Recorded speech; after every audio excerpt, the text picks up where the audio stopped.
الحمدللہ رب العالمین والصلاة والسلام علی سید المرسلین اما بعد فاعوذ باللہ من الشیطان الرجیم بسم اللہ الرحمن الرحیم۔ میٹھے میٹھے اسلامی بھائیوں اور مدنی چینل کے ناظرین، سلسلہ ہے ایک قصہ ہے قرآن، اور آج اس مبارک سلسلے میں ہم نے ایک بڑے خوبصورت دسترخوان کی بات کرنی ہے۔ میں سمجھتا ہوں ایسا دسترخوان آج تک نہ کبھی دیکھا نہ آپ نے سنا ہوگا۔ یقیناً یہ قرآن مجید میں اس دسترخوان کا تذکرہ ہے، اور اس دسترخوان پر خوراک کہاں سے آتی تھی، یہ دسترخوان کہاں لگتا تھا، اور اس کے کھانے کیا کیا تھے۔ یقیناً آپ بھی جاننا چاہیں گے۔ بڑا عجیب و غریب واقعہ ہے، لیکن آج توجہ کے ساتھ آپ نے ہمارے ساتھ رہنا ہے۔ وہ کون سا دسترخوان ہے؟ جی ہاں، وہ آسمانی دسترخوان ہے۔ جی، ایک ایسا دسترخوان ہے جہاں پر جو خوراک ہوتی تھی، جو نعمتیں تھی، وہ آسمان سے نازل ہوتی۔ وہ حضرت عیسیٰ علیہ السلام کے دور میں تھا۔ اس کی تفصیل آئیے سنتے ہیں۔ حضرت عیسیٰ علیہ السلام کے حواریوں نے یہ عرض کیا کہ اے عیسیٰ بن مریم، کیا آپ کا رب یہ کر سکتا ہے کہ وہ آسمان سے ہمارے پاس ایک دسترخوان اتار دے؟ تو حضرت عیسیٰ علیہ السلام نے فرمایا کہ اس طرح کی نشانیاں طلب کرنے سے اگر تم لوگ مومن ہو تو خدا سے ڈرو۔ یہ سن کر حواریوں نے کہا کہ ہم نشانی طلب کرنے کے لیے یہ سوال نہیں کر رہے، بلکہ ہمارا مقصد یہ ہے کہ ہم شکم سیر ہو کر خوب کھائیں، اور ہم کو اچھی طرح آپ کی صداقت کا علم بھی ہو جائے، اور ہمارے دلوں کو قرار بھی آ جائے، اور ہم اس بات کے گواہ بن جائیں کہ بنی اسرائیل کو ہماری شہادت سے یقین اور اطمینان کلی حاصل ہو جائے، اور مومنین کا یقین اور بڑھ جائے، اور کفار بھی آپ پر ایمان لے آئیں۔ بہرحال حواریوں کی اس درخواست پر حضرت عیسیٰ علیہ السلام نے بارگاہ خداوندی میں اس طرح دعا مانگی۔ قال عيسى ابن مريم اللهم ربنا أنزل علينا مائدة من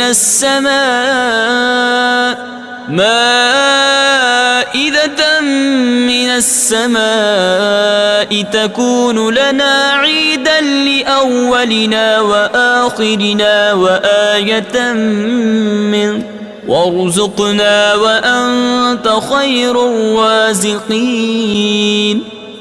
ترجمہ: عیسیٰ بن مریم نے عرض کی، اے اللہ، اے ہمارے رب، ہم پر آسمان سے ایک دسترخوان اتار دے جو ہمارے لیے اور ہمارے بعد میں آنے والوں کے لیے عید اور تیری طرف سے ایک نشانی ہو جائے، اور ہمیں رزق عطا فرما، اور تو سب سے بہتر رزق دینے والا ہے۔ حضرت عیسیٰ علیہ السلام کی دعا پر اللہ تعالیٰ نے فرمایا کہ دسترخوان تو اتار دوں گا، لیکن اس کے بعد بنی اسرائیل میں سے جو کفر کرے گا میں اس کو ایسا عذاب دوں گا کہ تمام جہان والوں میں سے کسی کو ایسا عذاب نہیں دوں گا۔ چنانچہ اللہ تعالیٰ کے حکم سے چند فرشتے ایک دسترخوان لے کر آسمان سے اترے، جس میں 7 مچھلیاں اور 7 روٹیاں تھیں۔ حضرت ابن عباس رضی اللہ تعالیٰ عنہما سے روایت ہے کہ فرشتے دسترخوان میں روٹی اور گوشت لے کر آسمان سے زمین پر نازل ہوئے، اور بعض روایتوں میں یہ بھی آیا ہے کہ تلی ہوئی ایک بہت بڑی مچھلی تھی جس میں کانٹا نہیں تھا، اور اس میں سے روغن ٹپک رہا تھا، اور اس کے سر کے پاس نمک اور دم کے پاس سرکہ تھا، اور اس کے ارد گرد قسم قسم کی سبزیاں تھیں، اور 5 روٹیاں تھیں۔ ایک روٹی کے اوپر روغن زیتون، دوسری پر شہد، تیسری پر گھی، چوتھی پر پنیر، 5ویں پر گوشت کی بوٹیاں تھیں۔ دسترخوان کے ان سامانوں کو دیکھ کر حضرت عیسیٰ علیہ السلام کے ایک حواری، یعنی آپ کے ایک ساتھی شمعون نے کہا کہ جو تمام حواریوں کا، تمام ساتھیوں کا سردار تھا، کہ اے روح اللہ، یہ دسترخوان دنیا کے کھانوں میں سے ہے یا آخرت کے؟ تو آپ نے فرمایا کہ یہ نہ تو دنیا کے کھانوں میں سے ہے نہ آخرت کے، بلکہ اللہ تعالیٰ نے اپنی قدرت کاملہ سے تمہارے لیے اس کھانے کو ابھی ابھی ایجاد فرما کر بھیجا ہے۔ پھر حضرت عیسیٰ علیہ السلام نے بنی اسرائیل کو حکم دیا کہ خوب شکم سیر ہو کر کھاؤ، اور خبردار اس میں کسی قسم کی خیانت نہ کرنا، اور کل کے لیے ذخیرہ بنا کر نہ رکھنا۔ مگر بنی اسرائیل نے اس میں بھی خیانت کر ڈالی، اور کل کے لیے ذخیرہ بھی رکھ لیا۔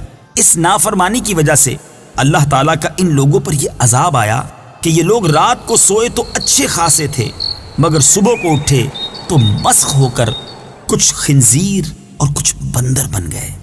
پھر حضرت عیسیٰ علیہ السلام نے ان لوگوں کی موت کے لیے دعا مانگی، تو تیسرے دن یہ لوگ مر کر دنیا سے نیست و نابود ہو گئے، اور کسی کو یہ بھی نہیں معلوم ہوا کہ ان کی لاشوں کو زمین نگل گئی یا اللہ نے ان کو کیا کر دیا۔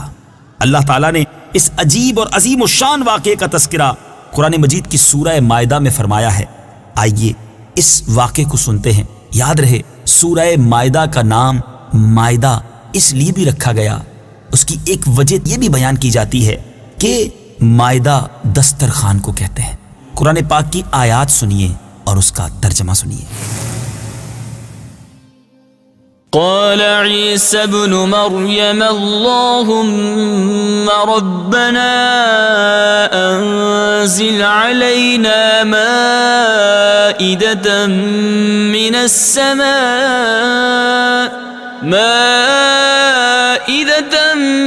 السماء تكون لنا عيدا لأولنا وآخرنا وآية منك وارزقنا وأنت خير الرازقين۔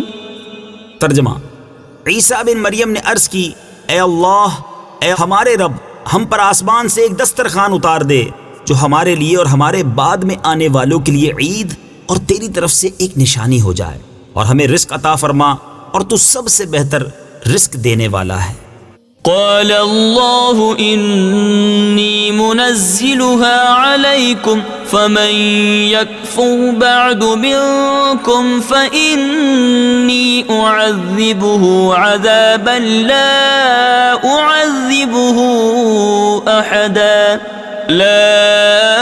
أعذبه أحدا من العالمين۔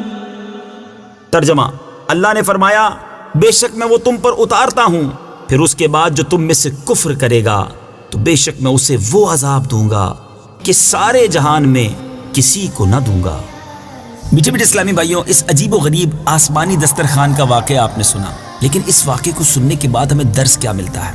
آپ نے دیکھا کہ اللہ کے نبی کی نافرمانی کرنا یہ کس قدر خوفناک جرم ہے اور اس پر سزا کس قدر کڑی دی گئی۔ اے میٹھے اسلامی بھائیوں، ہم بھی کسی نبی کی امتی ہیں، ہمارے آقا علیہ الصلوۃ والسلام کے بہت سارے فرامین ہم تک پہنچے ہیں، ہمیں بھی اپنے آقا علیہ الصلوۃ والسلام کے ان فرامین پر، ان احکام پر عمل کرنا ہے۔ نبی پاک علیہ الصلوۃ والسلام سے سچی محبت کا تقاضا تو یہ ہے کہ جو احکام عطا فرمائے اس پر تو عمل کرنا ہی کرنا ہے، بلکہ جو نبی پاک علیہ الصلوۃ والسلام کی سنتیں ہیں، عاشق رسول کو تو اس پر بھی عمل کرنا ہے۔ دوسری بات ہمیں یہ پتہ چلی کہ حضرت عیسیٰ علیہ السلام کی دعا میں ایک جملہ تھا، وہ یہ تھا کہ جس دن دسترخوان نازل ہوگا وہ دن ہمارے اگلوں اور پچھلوں کے لیے عید کا دن ہوگا۔ آئیے یہ آیت کا یہ جز ایک بار پھر ترجمے کے ساتھ سن لیجیے۔ تكون لنا عيدا لأولنا وآخرنا وآية منك۔ ترجمہ: جو ہمارے لیے اور ہمارے بعد میں آنے والوں کے لیے عید اور تیری طرف سے ایک نشانی ہو جائے۔ تو آپ نے سنا میٹھے اسلامی بھائیوں کہ جس دن قدرت خداوندی کا کوئی خاص نشان ظاہر ہو، اس دن خوشی منانا، مسرت و شادمانی کا اظہار کر کے عید منانا، یہ تو اللہ کے نبی حضرت عیسیٰ علیہ السلام کا مقدس طریقہ ہے، یہ نبی کی سنت ہے۔ اب نبی پاک علیہ السلام کی جس دن ولادت ہوئی، یعنی 12 ربیع الاول، 12ویں رات اور 12ویں کا دن، گویا یہ تو اللہ عز و جل کی ایک عظیم نشانی، اللہ کی عظیم نعمت کے ظہور کا دن ہے۔ تو اگر اس دن کو عید کے طور پہ منایا جائے، عید کی طرح اس میں خوشیاں منائی جائیں، تو یہ تو قرآن پاک سے ہمیں سیکھنے کو مل رہا ہے۔ تو اسی لیے تو عاشقان رسول اپنے گھر کو سجاتے ہیں، اچھے پکوان بناتے ہیں، محفلیں کرتے ہیں، نیا لباس پہنتے ہیں اور خوشی کا اظہار کرتے ہیں۔ سرکار علیہ السلام سے بڑھ کر بھی کوئی نعمت ہے؟ اللہ تبارک و تعالیٰ کی ساری رحمتوں میں، ساری نعمتوں میں سب سے بڑی نعمت تو ہمارے آقا ہے۔ تو پھر کیوں نہ دنیا بھر میں عاشقان رسول نبی پاک علیہ السلام کی ولادت کو عید میلاد النبی کہیں؟ تو یقیناً اس میں کوئی حرج نہیں۔ اور آج کے اس واقعے سے جہاں بہت کچھ سیکھنے کو ملا، وہاں یہ بھی سیکھنے کو ملا کہ اللہ تبارک و تعالیٰ کی جب کوئی نعمت عطا کی جائے، اللہ کی طرف سے کوئی رحمت نازل ہو، اس دن کی خوشی منانا، یہ حضرت عیسیٰ علیہ السلام کا طریقہ اور ہمارے پیارے قرآن کی تعلیمات ہیں۔ بہرحال قرآن مجید کی یہی تو شان ہے کہ پڑھتے جائیں، سمجھتے جائیں اور فیضان قرآن لوٹتے جائیں اور اپنی زندگی کو صحیح طریقے سے گزارتے چلے جائیں۔ انہی نیتوں کے ساتھ یہ سلسلہ لے کر حاضر ہوتے ہیں۔ مدنی چینل دیکھتے رہیے، اگلے سلسلے میں انشاءاللہ ایک اور قرآنی واقعہ ہوگا، کچھ اور درس کے مدنی پھول ہوں گے اور فیضان قرآن کو لوٹیں گے۔ اللہ تعالیٰ مجھے بھی آپ کو بھی قرآن پاک سے سچی محبت عطا فرمائے۔ صلو علی الحبیب صلی اللہ تعالی علی محمد صلی اللہ علیہ وسلم.